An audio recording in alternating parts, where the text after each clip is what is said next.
And we're live. All right, so let's get this screen share started, shall we?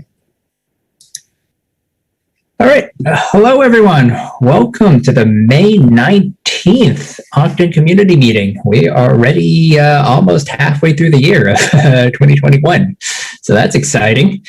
We've got a few things on the agenda today, and then we can do Q&A as usual.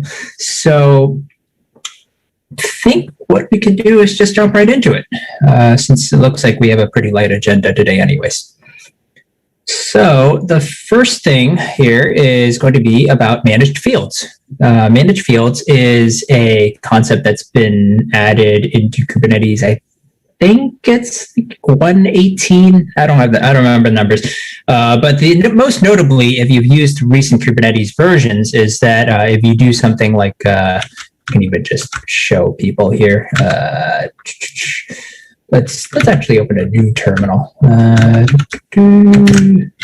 Right, if you do something like get output YAML, I think I'm using the latest client, but if you were using an older client that's not 121, you'd see all this stuff here, all these like managed fields, and you'd see this blurb of information that crowds your console, and it's useful information, but essentially they've added a flag that it's now going away by default. So if I don't use this show managed field flag, it does not appear. So now the default behavior is reverting back to no managed fields, and this starts at 121. So this is a very recent added flag, I believe, and then we decided that Octant itself should follow suit. So now if you go into our YAML editor, it no longer shows the managed fields, and instead they're moved to metadata, and now you have cards and a JSON viewer that lets you expand and collapse them as needed. And so the interesting thing here is if you're wondering what managed fields do, they are essentially kind of record keeping for like the last thing that has been changed by given object. So for example, if we wanted to update our deployment to 3 replicas instead of 2, we should notice, yep, here the Kube controller manager updated this 5 seconds ago, and it's saying it's updated our metadata and our status fields, right? In this particular case, it's probably the replicas field that was updated, but of course it also updates the other fields such as available replicas, conditions, and so forth, because those are the other fields that are involved as part of updating a replica. So that's managed fields in a nutshell, and hopefully it'll make our YAML editor a little nicer to use. So any questions about that or managed fields? If you want to read more about this stuff, I think I linked a YouTube video, which I feel describes it very well in the issue. And then there's also the documentation on the Kubernetes website for server-side apply, which goes into more detail about what these managed fields are supposed to do and why they were added in Kubernetes in the first place. I just want to say this is great. Those are super annoying to have in the YAML editor. So it's very nice to have them moved. Yeah, I think that was a good move on the part of the Kubernetes community too. I think this is one of the cooler part about open source, right? Like this is clearly a very popular decision, and now it is now in effect. Yeah, everything that reduces the noise is a good change. So nice work on that.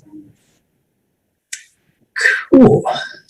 All right. Well, let's move on. I think we have a new community manager starting in June.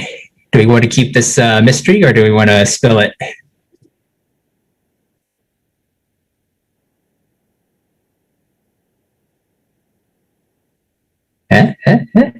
No thoughts? What? Oh, no, I was saying we have a new community manager starting in June. He's on the call. I don't know if he wants to say hello or if we want to wait till later in June. I see.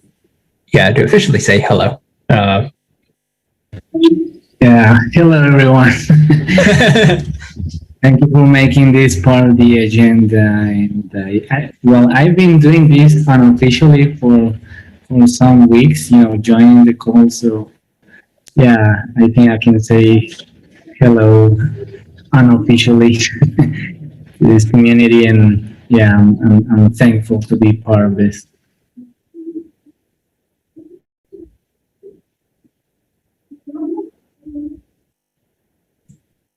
You were Cool. muted. Okay. Yeah, Thank you I'm so much. hiding. Yeah, cool. Well, glad to have you on board. This is super cool. And for those who are tired of seeing my ugly mug week after week, you will now get to see a dedicated community manager who can help run the show for Octant and just generally have someone to handle some of the outside engagements as well. I think we get a ton of queries, and some are engineering related and some are not. And so it'd be nice to figure out what are some of the non-engineering side of things that Octant can do better. Sure, I will do my absolute best for this. Nice. Cool. Right. Well, and let's jump on to the last item on the agenda. We've got a demo resource viewer. That means we're talking Milan here, showing object properties. So I will hand it over. And Sounds good. Hello, everybody. Welcome, David. Let me share my screen quickly.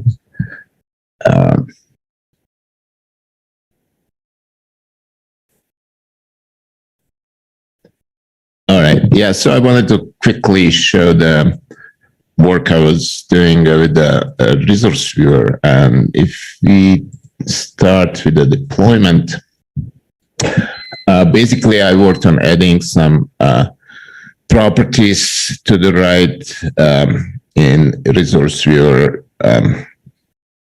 Here they are for the deployment object, for example. You can see there is a little table on the right before, right below the status pane. And there are 3 levels of those. The first one is properties that are displayed for every single object, and those in this case top 4.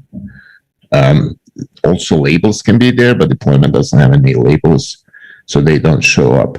And then as a second level, each resource has a chance to add its own properties. So deployment is adding a couple of those. And then third level that we don't see here is going to be the plugin updated property fields for each object. So, so depending what is selected, you can have different views. So for example, for replica set, we are displaying different properties here.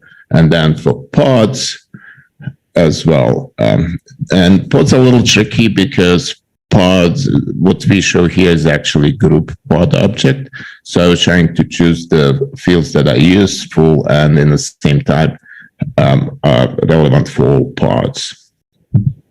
And then if you go to, things like secrets, there's not much there. Services, I decided to show for now type and affinity. Service accounts don't have much either. So this opens up a few questions. The major one is, what is the most useful information we should display here? And I tried to choose things I think are most important, but I'm definitely open for discussion. The main thing, I think this should be placed to display the few most important properties for each object, especially the ones helping with the troubleshooting and diagnostics, because a resource viewer is very important in that, if you see something red, you should be able to hopefully perform the action even from here to diagnose what's happening and hopefully resolve the issue.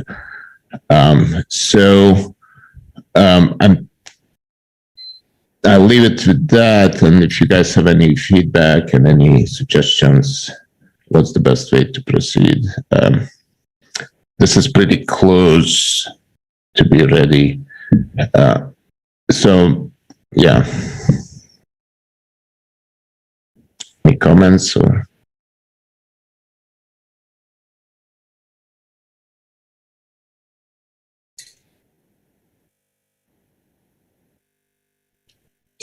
Yeah, I wonder what other types of information. So here we are showing essentially information that is reflected on the, I believe, either summary or metadata.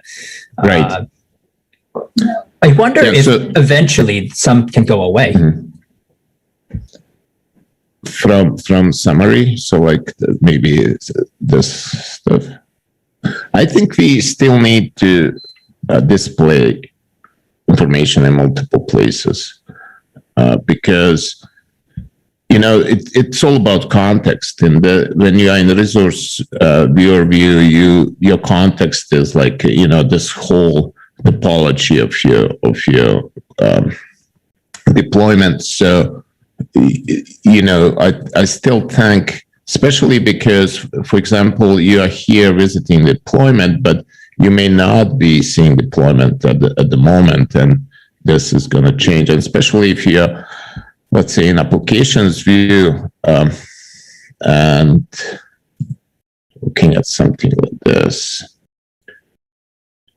now you're far away from that service account object. So I think it's useful to display that information here, even if it's duplicated.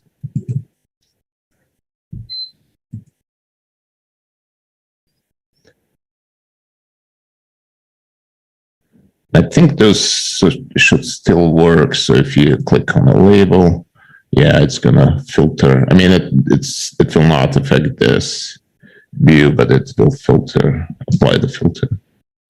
Maybe not.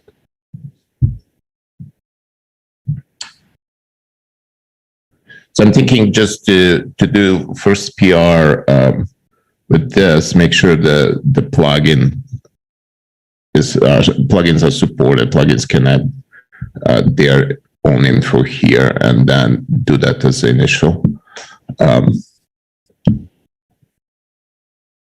And then, if we feel that fields that are a little more useful to display, we can do those as well.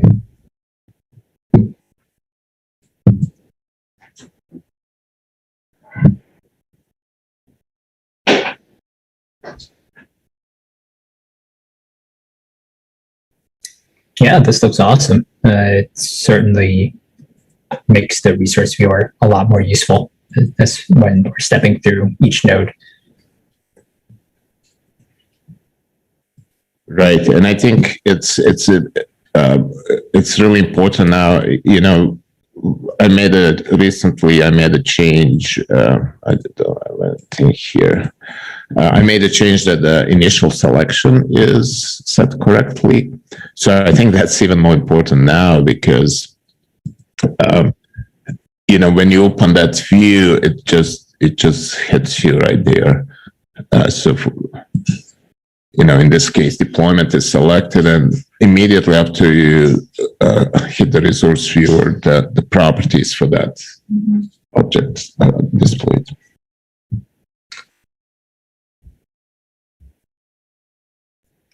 Yeah, I think this also starts to, a long time ago, there was an issue open for Octant to make the resource viewer the default view, which I think is eventually what we're going to be trying to do with the applications view. And having these details present when you load into the resource viewer, I think is part of that path. Like without that, it wouldn't be very useful. So with that, like this makes a lot of sense instantly. I can go in and I can actually click through those things and see the details, which is pretty nice. Right. Okay. Cool. Yeah. Any other feedback?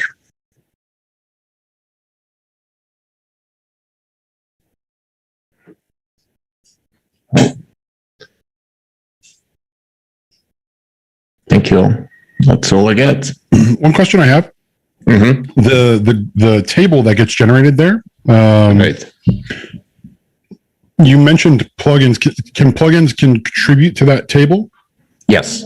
So plugins can add items to the bottom. I'm sorry, I don't have an example of that right now. No, I was making sure. Yeah. Yeah.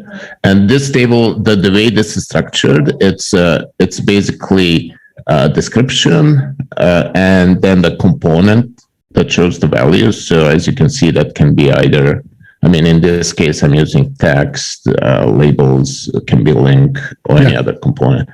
There are some constraints to space. So for example, for replica sets, I tried to display the quadrant here, and unfortunately it couldn't fit. So. And then can you click on pod one more time? Sure. Do we want to think about moving the yes, that down into the list? Sure. Because when you click, because like Right. it like shifts and change, and it's the only one that has it, and so to me it makes more sense of, well, maybe, I don't know, just a thought. So in general, the top card is showing the status, and the bottom one the properties. Okay. So, and pods are, I mentioned that pods are very specific because in this case, this is not a single pod. This is like a pod group. And so my idea was, let's solve this by showing properties that are common for pods, basically.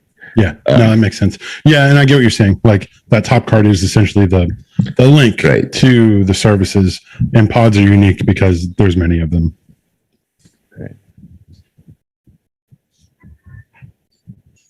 And this gives you additional navigation. You can quickly go. So for example, this chart doesn't have a node, but you can easily click on node, and that's going to take you there. Hopefully. Yep.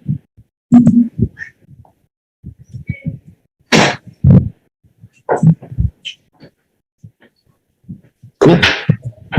Any other questions, comments, feedback? Yeah. And then remove GPS and XP. Because it's CHRs. Oh, thank you.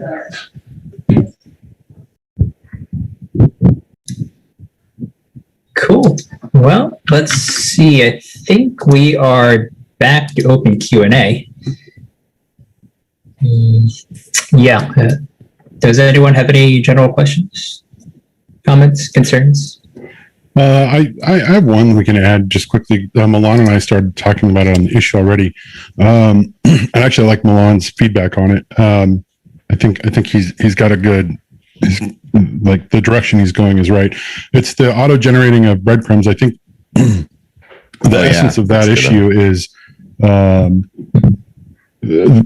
brought up the point that we don't want to mix history and hierarchical navigation, which I think is very true. We don't want to be doing that. So the title of this issue will probably change. But what we want to be able to do is provide the user with a very quick and easy way of getting, n number of steps back to some place they were that isn't necessarily part of the hierarchy that they're viewing. So the scenario that I outlined was like you're looking at deployments. So you click deployment, and then you click on a pod, and then when you're looking at the pod, there's a plugin that has a link that's generated to go view some specific detail. Then you click that link, and so now you're on this plugin page.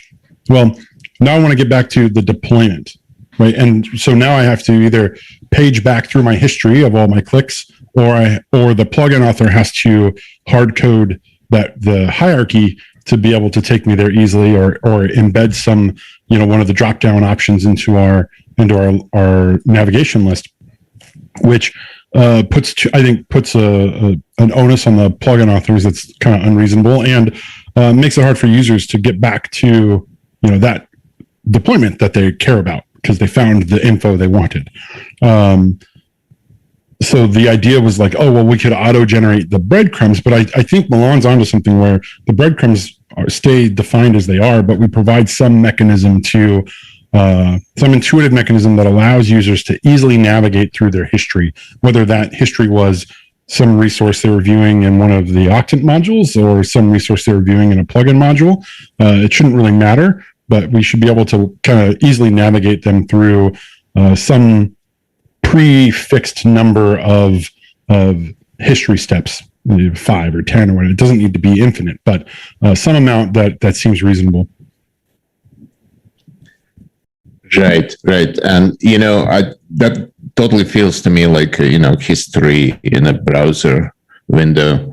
And I think we discussed that when we were talking about the header for the Electron. The new header is going to have, it already has a back and forward buttons, but I don't think it has a list of items.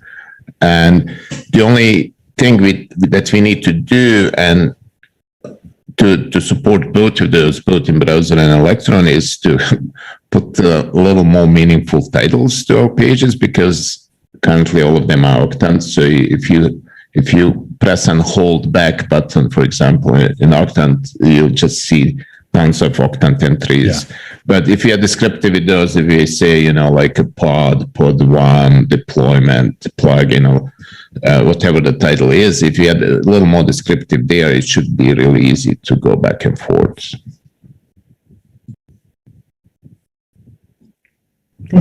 Yeah, it's just something to, we've had some requests for this, and I think it makes a lot of sense. Like especially when you start to get into like a really plugin heavy environment where you might be clicking from one plugin into a link to another plugin and into a link of an Octant module, and then you're like, oh, I want to go back I just want to go back 3 steps, and I don't have to click the back button 3 times, because I totally understand wanting to be able to jump around quickly. And yeah, we do have the quick switcher, which I think enables some of that, but also that's more of I would say it's more of a power user feature, and probably to provide some nice mechanism to do that through the UI. Yeah, and the cool thing about this is adds a totally different dimension in navigation, right? It's like a time dimension. You can go back and forth, and especially if you are working with a lot of similar objects, it's really useful. I use back button quite a bit when I'm working in Octant, and even now when you don't see where you're going back, it's still useful, but it would be even more if our pages are more descriptive titles. Yeah, I'm definitely on the. I think that there's other people who are better suited to think about this problem as well, because if my browser did not have back and forward buttons, I wouldn't notice. I don't think I can't remember the last time I've clicked. I just open a new tab and use the bar as my, even if I want to go back to the previous page I was on, I literally open a new tab and type in the URL of the previous page. I don't, because it fuzzy finds and matches now and stuff. So yeah. But I do understand why people would desire such a thing. Yeah, hopefully it will be a little more discoverable in Electron, because it will be part of the header. Like you said, with the custom header, I think it's a great idea. Yeah, cool. No, it's a great feature. I love this. Yes, I think Slack already has this, right? We really just next to their back and forth buttons, we're basically building that. There's that a clock icon. Yeah.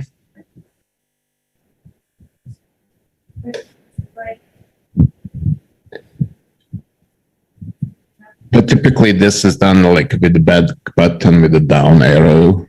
So basically a drop down. Yeah, I'll be honest, I didn't realize you could click that clock until the first time we talked about this. And then when we originally talked about we can have a custom header like Slack, and then someone's like, yeah, and there's a history, and I was like, oh, there's a history. So maybe a little more discoverable.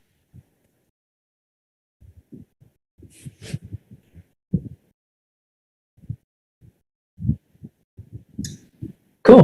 Any other questions, comments? We linked the issue here on the agenda, so if anyone has thoughts about this after the call, take a look at 2472.